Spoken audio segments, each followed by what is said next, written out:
We'll pivot to the third one topic for us. Mike, this is your favorite Marvel character, so I wanted to make sure we got this in. Uh, Recently, they had in the Immortal Thor, they had Loki sort of kill off Thor. They used this as a way to write him out of Marvel Comics history.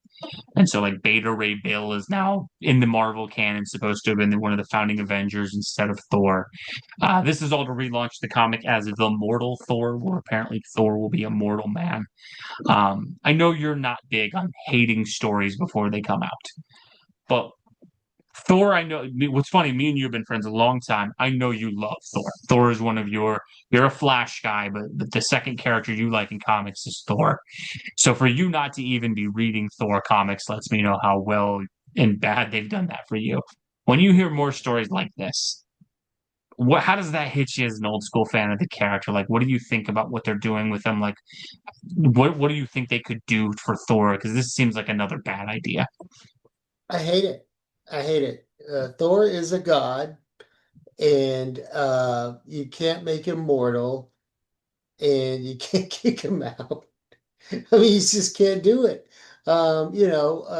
Jack Kirby's like spinning somersaults in his grave.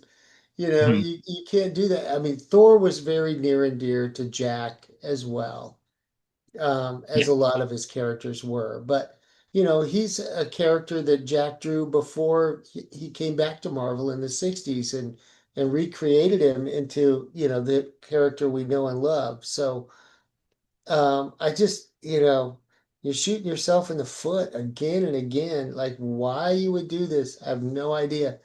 You take a perfectly great like I said, we have been handed down from generations from the master, this wonderful storyline and character to do with it what we will, and you ought to be ashamed of yourselves.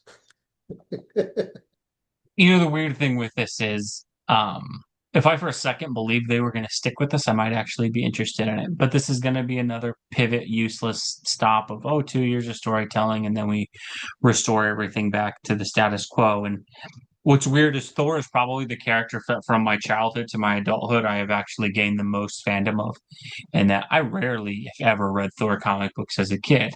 But during the pandemic, I kind of got in a let's read different characters sort of thing, and I started picking up the Marvel Epic collections. And gosh, I read through those so fast it's not even funny because there's such imaginative storytelling, such great art. You talk about character creators like the Simonsons, obviously everything Kirby did on the character.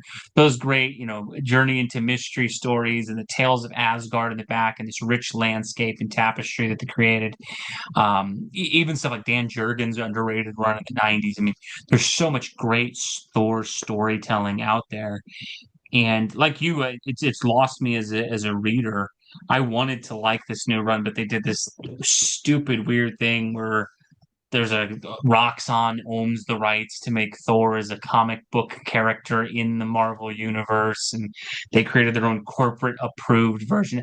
It's a comic that's trying to be clever, and I think it just comes across as stupid. And what I really am tired of with a lot of writers now is it seems like they'll dang near do anything not to just tell classic stories with these characters.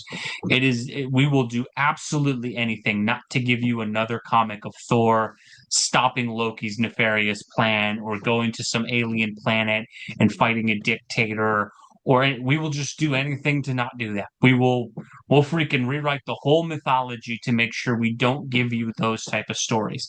And I know people will say, well, you have decades and decades of those.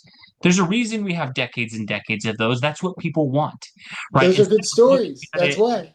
Instead of looking at, oh, that's so tired, give us something new. No, we loved those because we loved spending time with those characters. It's the same as, and I've mentioned this book series all the time, and I would encourage comic book readers, if you want a great novel series to dive into, the Jack Reacher books are such fantastic stories. You know why? It's the same thing in every book, but the book is freaking entertaining. The Mhm. lone drifter walks into a town, encounters trouble, and over 300 to 400 pages dismantles it, and you Mhm. love it. Why? Not because it changes your world or it's fun to watch a character you love take on a challenge and see that character shine and take it down. And that's what we want out of of comic books, and I'm so tired of them overthinking this stuff. And the big thing is, if I thought there was any commitment to this, if I thought for a second, wow, they're going to make him mortal, maybe they'll do something crazy like Thor ages and Thor gets married and we actually see Thor become more human, and that'd be great. You dang well know they're not going to do that. This is going to be retconned back in 2 years and it'll be right back. And we'll do, oh, that was that weird period where he was a more, it's just, I don't know. Maybe people who've been reading it can let us know down below what we are missing from that story. But I really wanted to give it a chance. I think I lasted about 13 issues and I was pushing it on that. It was just out of loyalty. It never got better. Doesn't seem like it has. But let us know your thoughts down below. Are you as frustrated as Mike is and I am with what they've been doing with Thor?